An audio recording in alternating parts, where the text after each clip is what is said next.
আমার প্রিয় ও স্নেহের 2025 সালের নতুন বছরের নবম শ্রেণীর ছাত্রছাত্রী বন্ধুরা, আশা করি তোমার সবাই ভালো আছো।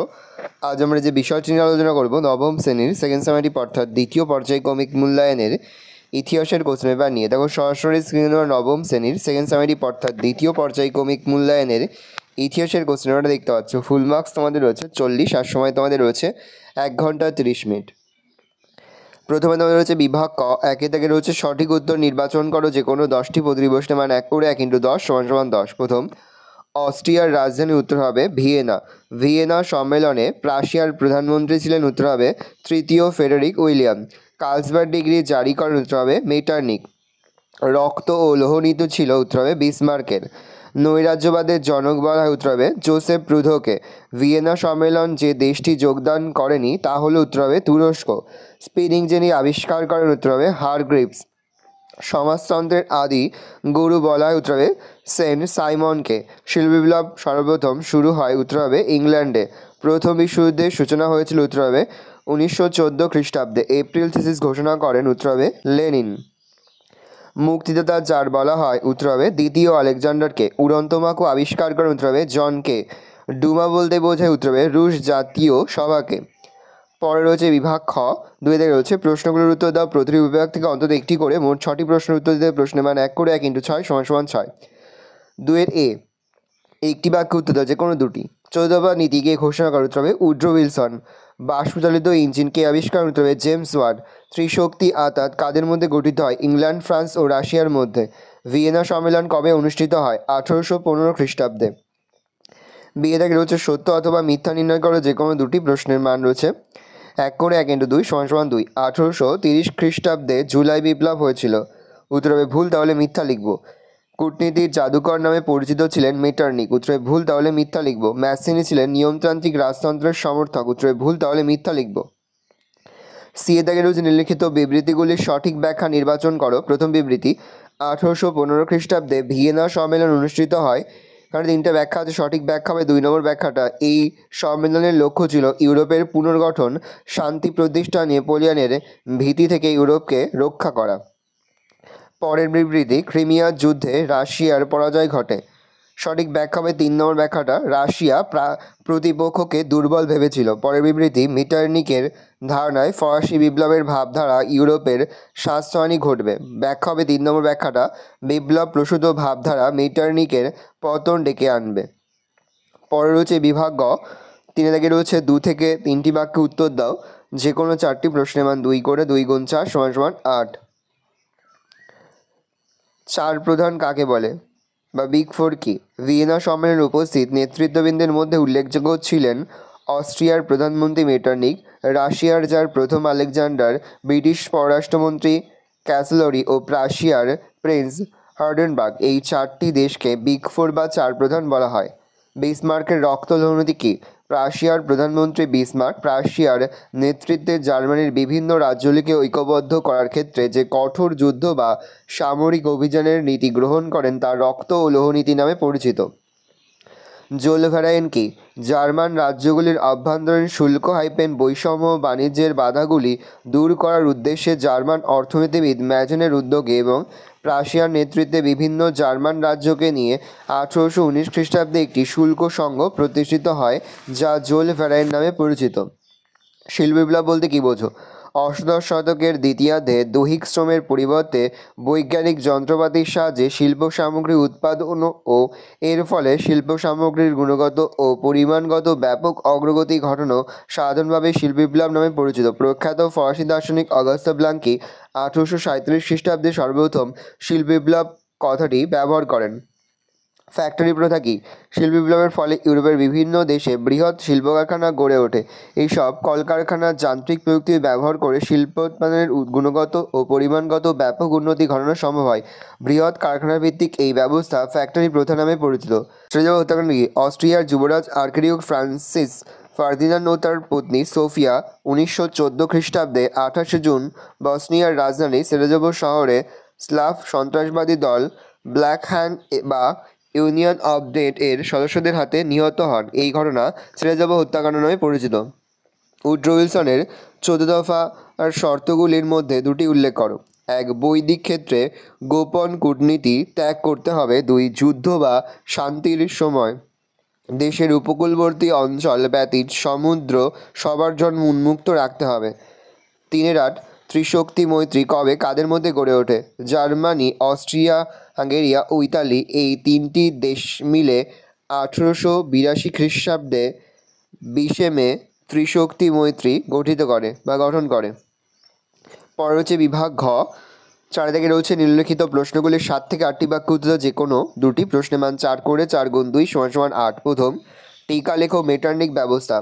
উত্তর লিখবে, অস্ট্রিয়ার প্রধানমন্ত্রী প্রিন্স ক্লেমেন্স মেটার্নিক ছিলেন সমকালীন ইউরোপীয় রাজনীতির উজ্জ্বলতম নক্ষত্র। 1815 থেকে 1848 খ্রিস্টাব্দ পর্যন্ত সময়কালে তিনিই ছিলেন ইউরোপীয় রাজনীতির প্রধান নিয়ন্ত্রক। এজন্য ঐতিহাসিক ফিসার এই সময়কালকে মেটার্নিকের যুগ বলে অভিহিত করেছেন। মেটার্নিক পদ্ধতি বা মেটার্নিক ব্যবস্থা। মেটার্নিক যতদিন অস্ট্রিয়ার প্রধানমন্ত্রী ছিলেন ততদিন অস্ট্রিয়ায় এবং 1815 খ্রিস্টাব্দে ভিয়েনা সম্মেলনের সিদ্ধান্তের দ্বারা ইউরোপের অন্যান্য দেশে তীব্র রক্ষণশীল পদক্ষেপ গ্রহণ করেন। তাই রাজনৈতিক পদক্ষেপগুলির প্রধান উদ্দেশ্য ছিল 1, ইউরোপের বিপ্লবের পূর্ববর্তী রাজনৈতিক ব্যবস্থা ফিরিয়ে আনা। 2, ফরাসি বিপ্লব প্রসূত উদারতন্ত্র, জাতীয়তাবাদ, গণতন্ত্র প্রভৃতি প্রগতিশীল ভাবধারার অগ্রগতি রোধ করা। 3, অস্ট্রিয়ার স্বার্থ সিদ্ধ করা এবং ইউরোপে অস্ট্রিয়ার প্রাধান্য বজায় রাখা। এই নীতিগুলি বাস্তবায়িত করার উদ্দেশ্যে মেটার্নিক অস্ট্রিয়া তথা ইউরোপে যে দমনমূলক নীতি প্রবর্তন করেন তা মেটার্নিক পদ্ধতি বা মেটার্নিক ব্যবস্থা বা মেটার্নিক সিস্টেম নামে পরিচিত। পরের প্রশ্ন পয়েন্ট করবে উপসংহার। কূটনীতির বরপুত্র মেটার্নিক সমকালীন ইউরোপে যে আধিপত্য প্রতিষ্ঠা করেন সেজন্য ঐতিহাসিক ফিসার সেই সময়কালকে মেটার্নিকের যুগ বলে অভিহিত করেছেন। পূর্ণপথে ফিরে যাওয়ার উদ্যোগই ছিল তার প্রধান প্রয়াস। পরের প্রশ্ন, 1929 খ্রিস্টাব্দে অর্থনৈতিক মহামন্দার ফলাফল আলোচনা করো। 1929 খ্রিস্টাব্দে আমেরিকায় তীব্র অর্থনৈতিক সংকট শুরু হয়, যা শীঘ্রই ইউরোপ তথা বিশ্বের বিভিন্ন দেশের অর্থনীতিকে গভীরভাবে প্রভাবিত করে। এই অর্থনৈতিক সংকট মহামন্দা নামে পরিচিত। মহামন্দার কারণ। 1929 খ্রিস্টাব্দে অর্থনৈতিক মহামন্দা শুরু হওয়ার বিভিন্ন কারণ ছিল। 1, উৎপাদন বৃদ্ধি। প্রথম বিশ্বযুদ্ধ শুরু হওয়ার পর থেকে আমেরিকায় খনিজ সম্পদ এবং শিল্প উৎপাদন প্রচুর বৃদ্ধি পায়। উৎপাদিত এই বিপুল পরিমাণ পণ্য শুধু নিজের দেশে বিক্রি করা সম্ভব ছিল না, ফলে প্রচুর শিল্প সামগ্রী উদ্বৃত্ত হয়ে পড়ে এবং শিল্পপতিরা উৎপাদনের হার যথেষ্ট কমিয়ে দিতে বাধ্য হয়। 2, রপ্তানি হ্রাস। প্রথম বিশ্বযুদ্ধ ও তার আগে ইউরোপের আমেরিকায় উৎপাদিত শিল্পদ্রব্য ভোগ্যপণ্য বিক্রির ভালো বাজার ছিল, কিন্তু যুদ্ধের পরবর্তীকালে ইউরোপীয় দেশগুলি নিজেরাই শিল্প সামগ্রী ও ভোগ্যপণ্য উৎপাদন করতে থাকে, ফলে ইউরোপে মার্কিন পণ্য রপ্তানি যথেষ্ট হ্রাস পেয়ে মার্কিন অর্থনীতি বড় ধাক্কা খায়। 3, কৃষকদের দুরবস্থা। প্রথম বিশ্বযুদ্ধের পর বাজারে কৃষিপণ্যের চাহিদা ও মূল্য উভয় দ্রুত কমতে থাকে, ফলে কৃষকরা সীমাহীন অর্থনৈতিক দুর্দশার শিকার হয়। উৎপাদিত পণ্য বিক্রি না হওয়ায় বা পণ্য বিক্রি করে যথাযথ দাম না পাওয়ায় কৃষকরা তাদের ঋণ পরিশোধে ব্যর্থ হয়। 4, শেয়ার বাজারে ধস। 1920-এর দশকে বহু মার্কিন নাগরিক শেয়ার বাজারে প্রচুর অর্থ বিনিয়োগ করে, কিন্তু কিছুদিনের মধ্যেই বাজারের শেয়ারের দাম ক্রমশ কমতে থাকে। 1929 খ্রিস্টাব্দে 24শে অক্টোবর আমেরিকার শেয়ার বাজারে ভয়ানক ধস নামে, ফলে মার্কিন অর্থনীতি সংকটের সম্মুখীন হয়। মূল্যায়ন। 1929 খ্রিস্টাব্দে মহামন্দা আমেরিকায় চরম সংকটের সৃষ্টি করে। আমেরিকায় ব্যাংক ব্যবস্থা ভেঙে পড়ে। ব্যাংক থেকে নিজেদের গচ্ছিত টাকা ফেরত না পেয়ে বহু আমানতকারী নিঃস্ব হয়। শিল্প বাণিজ্যে প্রভূত ক্ষতি হলে দেশে তীব্র বেকার সমস্যা দেখা দেয়। এই মন্দা আন্তর্জাতিক অর্থনীতির ওপর বহুমুখী প্রভাব ফেলে। ঐতিহাসিক E.H. কার বলেছেন যে এর ফলে অর্ধেক ইউরোপ দেউলিয়া হয়ে যায় এবং বাকি অর্ধেক দেউলিয়া হওয়ার অবস্থার সম্মুখীন হয়। পরের প্রশ্ন, যোগাযোগ ব্যবস্থার উন্নতির ক্ষেত্রে সুয়েজ খাল খননের কী ভূমিকা ছিল? শিল্পায়নের প্রসারের ফলে পণ্য পরিবহনের জন্য প্রাকৃতিক জলপথ ব্যবহারের পাশাপাশি কৃত্রিম খাল খননের কাজও শুরু হয়। সুয়েজ খাল খনন। শিল্পায়িত দেশগুলি যেসব কৃত্রিম খাল খনন করে সেগুলির মধ্যে অন্যতম ছিল সুয়েজ খাল খননের ঘটনা। 1, উদ্দেশ্য। পশ্চিম শিল্পোন্নত দেশগুলি জলপথে আফ্রিকা মহাদেশের চারপাশে সুদীর্ঘ পথ সম্পূর্ণ ঘুরে প্রাচ্যের সঙ্গে বাণিজ্যিক যোগাযোগ রক্ষা করতে পারত। এতে প্রচুর অর্থ ও সময় ব্যয় হতো। পাশ্চাত্যের সঙ্গে প্রাচ্যের যোগাযোগ সহজ করার উদ্দেশ্যে মিশরের ভূখণ্ডের মধ্যে দিয়ে ফ্রান্স 1859 খ্রিস্টাব্দে সুয়েজ খাল খননের কাজ শুরু করে। 2. ইংল্যান্ডের ভূমিকা। ভারতে যাতায়াতের সুবিধার্থে ইংল্যান্ড সুয়েজ খালের ওপর নিয়ন্ত্রণ প্রতিষ্ঠায় উদ্গ্রীব হয়। সুয়েজ খাল অঞ্চলে ইংল্যান্ড ও ফ্রান্সের যৌথ কন্ডোমিনিয়ন গঠিত হলে এখানে ইঙ্গো ফরাসি শক্তির আধিপত্য প্রতিষ্ঠিত হয়। যাতায়াতের সূচনা। সুয়েজ খাল দিয়ে 1859 খ্রিস্টাব্দ থেকে বাণিজ্যিকভাবে জাহাজ চলাচল শুরু হয়। England, France, Germany, Denmark, Belgium, Spain, Portugal প্রভৃতি ইউরোপীয় দেশগুলি প্রাচ্যের সঙ্গে বাণিজ্যে এই খাল ব্যাপকভাবে ব্যবহার শুরু করে। 4. নিরাপত্তা।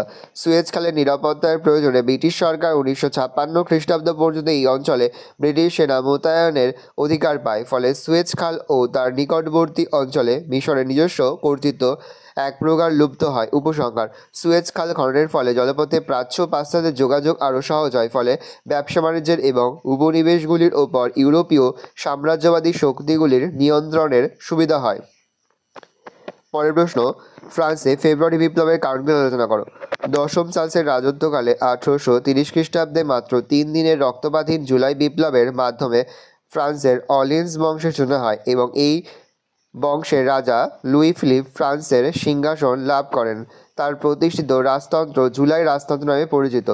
1848 খ্রিস্টাব্দে ফেব্রুয়ারি বিপ্লবের ফলে লুই ফিলিপ তথা জুলাই রাজতন্ত্রের পতন ঘটে এবং ফ্রান্সে দ্বিতীয় প্রজাতন্ত্র প্রতিষ্ঠিত হয়।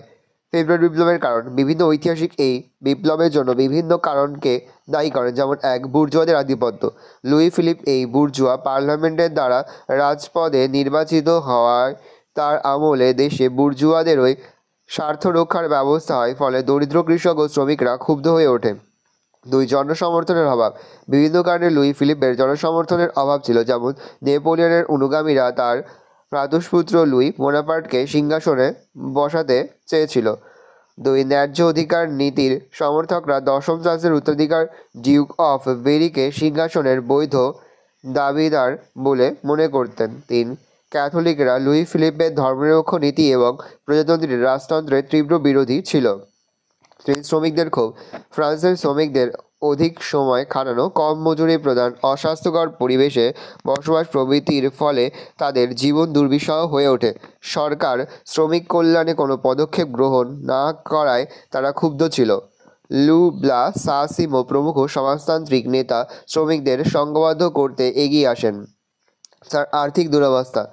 1840-এর দশকে খরা, শস্যহানি প্রভৃতির ফলে ফ্রান্স তীব্র খাদ্য অর্থনৈতিক সংকটের শিকার হয়। শিল্প ও বাণিজ্যে মন্দা, মূল্যবৃদ্ধি এবং বেকার সমস্যা তীব্র আকার ধারণ করে।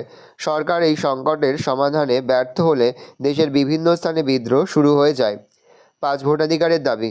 লুই ফিলিপের রাজত্বকালে ফরাসি জাতি যখন হতাশাগ্রস্ত, তখন থিয়ার্স লা মার্টিন প্রমুখ নেতা ভোটাধিকার সম্প্রসারণ এবং আইনসভার নির্বাচনের দুর্নীতি বন্ধ করার দাবি জানিয়ে আন্দোলন শুরু করে। আন্দোলনকারীদের দাবিগুলি লুই ফিলিপের প্রধানমন্ত্রী গিজো অগ্রাহ্য করলে প্যারিসে এক জনসভা অনুষ্ঠিত হয়, কিন্তু পুলিশ এই জনসভা ভেঙে দেয়। মূল্যায়ন। প্যারিসের জনসভা পুলিশ ভেঙে দিলে শ্রমিকরা রাস্তায় রাস্তায় ব্যারিকেড গড়ে তোলে। গিজোর বাসভবনের সামনে বিক্ষোভরত জনতার উপর রক্ষীরা গুলি চালালে 23 জন নিহত হন। এই ঘটনায় প্যারিস সহ সারা দেশ উত্তাল হয়ে ওঠে। আন্দোলনের চাপে লুই ফিলিপ সিংহাসন ত্যাগ করে ইংল্যান্ডে আশ্রয় নেয়। 26শে ফেব্রুয়ারি ফ্রান্সে দ্বিতীয়বারের জন্য প্রজাতন্ত্র ঘোষিত হয়। এইভাবে ফেব্রুয়ারি বিপ্লব সম্পন্ন হয়। পরে হচ্ছে বিভাগ ও 5 দাগে রয়েছে নিম্নলিখিত প্রশ্নগুলির 15 থেকে 16টি বাক্য যে কোনো একটি প্রশ্নের মান 8 এর কারণগুলি আলোচনা করো। 1871 থেকে 1914 খ্রিস্টাব্দ পর্যন্ত সময়কালে ইউরোপে বড় ধরনের কোনো যুদ্ধ না হলেও আপাতত শান্তির আড়ালে বাতাসে বারুদের গন্ধ পাওয়া যাচ্ছিল। শান্তির আড়ালে যুদ্ধে এই পরিস্থিতি সশস্ত্র শান্তির যুগ নামে পরিচিত। 1914 খ্রিস্টাব্দে ইউরোপে শান্তি ভঙ্গ হয় এবং প্রথম বিশ্বযুদ্ধের দামামা বেজে ওঠে। প্রথম বিশ্বযুদ্ধের কারণ। 1 দিয়ে পয়েন্ট করবে বলকান জাতীয়তাবাদ, দেখে নাও। 2 দিয়ে পয়েন্ট করবে ঔপনিবেশিক সংঘাত। 3 দিয়ে পয়েন্ট করবে মরক্কো সংকট। 4 দিয়ে পয়েন্ট করবে সেরাজেভো হত্যাকাণ্ড। শেষ পয়েন্ট করবে উপসংহার। দেখে নাও পরের প্রশ্ন, খুবই গুরুত্বপূর্ণ। শিল্প বিপ্লব ইংল্যান্ডে প্রথম হয় কেন তা ব্যাখ্যা করো, বা সর্বপ্রথম ইংল্যান্ডে শিল্প বিপ্লব হওয়ার কারণগুলো আলোচনা করো। দেখে নাও আমি আস্তে স্ক্রল ডাউন করে দেবো, কিন্তু অবশ্যই ভিডিওটি থামিয়ে বা স্ক্রিনশট নিয়ে কিন্তু সম্পূর্ণ উত্তরের খাতে নোট ডাউন করবে। 1 দিয়ে পয়েন্ট করবে অনুকূল প্রাকৃতিক পরিবেশ, 2 দিয়ে পয়েন্ট করবে কাঁচামাল সংগ্রহ, 1 পয়েন্ট দুবার হয়ে গেছে, তো ঠিক করে নেবে। 3 দিয়ে পয়েন্ট করবে বাজার, 4 দিয়ে পয়েন্ট করবে সুলভ শ্রমিক। পয়েন্টগুলো একটু গোলমাল হয়ে তোমরা কিন্তু অবশ্যই ঠিক করে নেবে। তারপরের পয়েন্ট করবে কৃষির অগ্রগতি, তারপরের পয়েন্ট করবে যোগাযোগ ও পরিবহন, তারপরের পয়েন্ট করবে বৈজ্ঞানিক আবিষ্কার, আর শেষ পয়েন্ট তোমরা করবে উপসংহার। পরের প্রশ্ন, রুশ বিপ্লবের কারণগুলো আলোচনা করো। রুশ বা বলশেভিক বিপ্লব, দেখে নাও। 1 দিয়ে পয়েন্ট করবে মধ্যযুগীয় সামন্ততন্ত্র, 2 দিয়ে পয়েন্ট করবে কৃষকদের দুরবস্থা, 3 দিয়ে শ্রমিকদের দুরবস্থা, 4 দিয়ে অধিকারহীনতা, 5 দিয়ে 1905 খ্রিস্টাব্দের বিপ্লব, 6 রুশীকরণ নীতি, 7 বুদ্ধিজীবীদের অবদান, 8 প্রথম বিশ্বযুদ্ধের প্রভাব, 9 দিয়ে এপ্রিল থিসিস, আর শেষ পয়েন্ট মূল্যায়ন। ভালো করে দেখে নাও, এই রয়েছে টোটাল তোমাদের সেকেন্ড সামেটিভ অর্থাৎ দ্বিতীয় পর্যায়ক্রমিক মূল্যায়নের নবম শ্রেণীর ইতিহাসের কোশ্চেন পেপার। ভালো করে কোশ্চেনটা দেখে নাও। আশা করি ভিডিওটা ভালো লেগেছে। ভিডিওটা ভালো লাগলে ভিডিওকে লাইক করে দিতে ভুলবেন না। আমার চ্যানেল নতুন হওয়া লাল কালারের সাবস্ক্রাইব প্রেস করে পাশে বেল আইকন প্রেস করে যখন নতুন কোনো ভিডিও আপলোড করি সবার ফার্স্ট নোটিফিকেশন তোমরা পেয়ে যাও। আর এই ভিডিওটি তোমার বন্ধু বান্ধবী আত্মীয়স্বজন সবার মধ্যে কিন্তু অনেক শেয়ার করে দেওয়া। বছর নবম শ্রেণীতে পড়ছে, আমরা কিন্তু ইতিমধ্যেই নবম শ্রেণীর প্রতিটি বিষয়ের সিলেবাস, প্রশ্নকার্ড এবং নমুনা প্রশ্নপত্র কিন্তু আপলোড করে দেন এখনও পর্যন্ত। সেই ভিডিওগুলো না দেখে থাকো, ভিডিওগুলো কিন্তু তাড়াতাড়ি দেখে নাও। একেবারে ভিডিও শেষে স্ক্রিনে তোমরা একটা প্লেলিস্ট দেখতে পারবে, তারপরে ক্লিক করলেই সমস্ত ভিডিওগুলো কিন্তু তোমরা পর দেখে নিতে পারবে। ভালো করে দেখে নাও কোশ্চেন পেপারটা।